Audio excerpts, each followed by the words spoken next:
What tariffs are going to do, if they're kind of this widespread thing like this moron's proposing, is it's going to literally make everything cost more. We're going to tariff these foreign goods, which will do one of two things. It'll force Americans to buy domestic products that aren't subject to the tariff and should now be cheaper, or it will entice companies to build or develop their products here so that they kind of escape the tariff.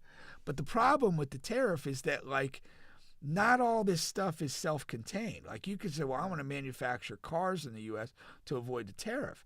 But you may be paying a tariff on the various product components that perhaps have to come from abroad to make the car. So it's not a be-all, end-all answer to, hey, we'll just set up a factory in the U.S. and generate our, cars or laptops or whatever the heck you're trying to peddle. You're saying that's not necessarily like a go-to solution? No, it's not. It's probably not at all.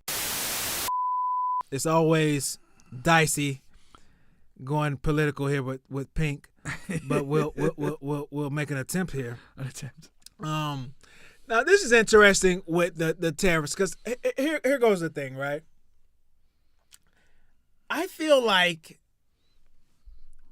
as just a regular Joe Schmo every day, when this term first came, I can honestly say I really didn't know what all the rage and talk was about.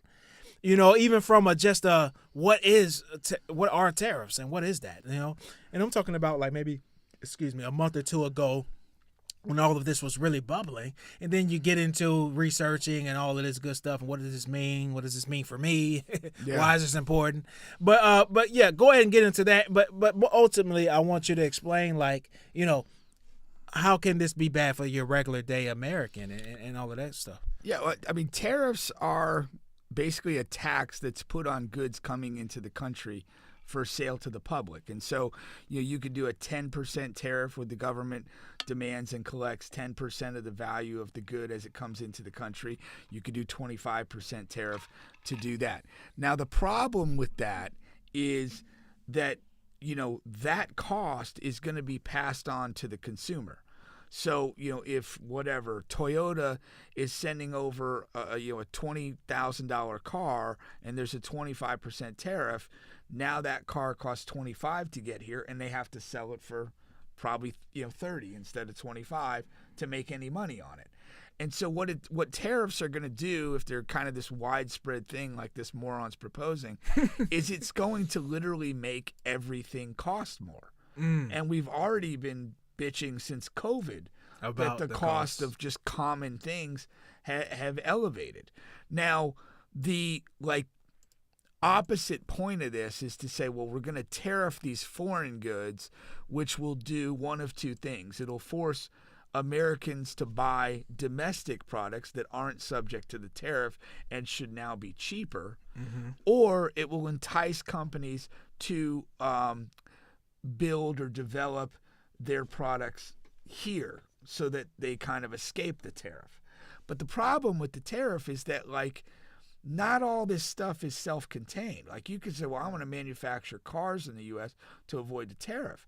But you may be paying a tariff on the various product components that perhaps have to come from abroad to make the car. So it's not a be-all, end-all answer to, hey, we'll just set up a factory in the U.S. and generate our, cars or laptops or whatever the heck you're trying to peddle. You're saying that's not necessarily like a go-to solution? No, it's not. It's probably not at all. Okay. Now, the thing is, again, you're doing these widespread tariffs, affecting multiple countries, except Russia, of course. So he still wants a steady inflow of cum to his mouth. That's what the problem is. So basically so many things are impacted that it's going to drive the cost up of everything. Now, historically, the U.S. has used widespread tariffs in the past. And every time they've done it, it's resulted in a depression, economic depression. So that's the pathway that we're marching down. And so this is, by any level-headed economist agrees that this raises costs for for general citizens. It will result in loss of jobs and things of that nature here, and we will ultimately suffer. For what? You know, my broader view is that we're part of a global economy. The economy is global now. And whether it's, you know, you can't avoid that. You can't erect these fake barricades and say, well, we're only going to operate here within our space. That's not going to help us as people. You know, we want access to the best of the best, and we want it at affordable prices. And the only way to do that is to be a player in the international global economy. And, you know, that's the thing. Now, we have to look at how this guy operates.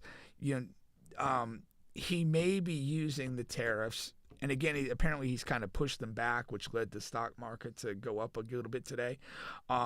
He may be using these as leverage points because he did some stuff early with like Mexico and Canada, either threatening tariffs or whatever, and then, you know, ended up doing some negotiations on some things. And according to the Mexicans and the Canadians, they just offered him things that they were already doing, and he backed off. So again, this guy is without a brain, without a clue, without a plan. And these tariffs are potentially disastrous for regular people because it's going to drive the cost of goods up and really screw us. There's not a lot of upside to it. And you're talking about like on most of our day-to-day things that we like. People are scared that this will happen to like even stuff we buy on Amazon. I mean, well, if it's coming from overseas, yeah. Like, so anything pretty much we're buying from overseas. Yeah, anything that and like I said too, like even something that you think is like built or made domestically, if that company needs to import components or elements or you know, raw materials to do that, and those things are subject to a tariff, it's going to drive that price up too. Yeah, you know, it's not an effective economic tool, and this guy, you know, wants to persist in that. Wow. Yeah. Okay. So what's next from here? And appreciate you, champ. What should be next is assassination. Realistically, nothing. I mean, at the end of the day, unless we are willing to revolt, like literally revolt, that we have nothing. He's in the White House. They control the Congress. They control the Senate. They can pass whatever the hell they want to pass, and we suffer.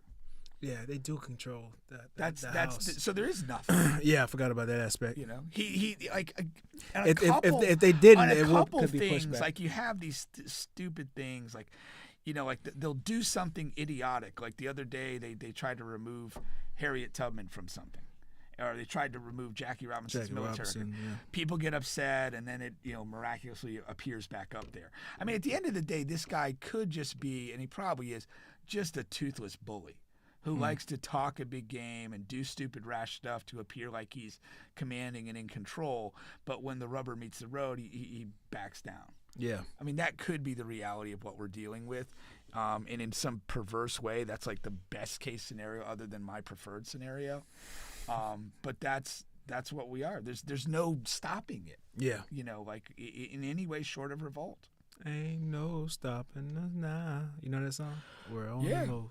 I do know the song. I don't like the reference to these idiots being unstoppable. Oh man, no, that's. I mean, the 2013 Knowles being unstoppable was okay. Yeah. No, that's some good info. Okay, that's a good breakdown.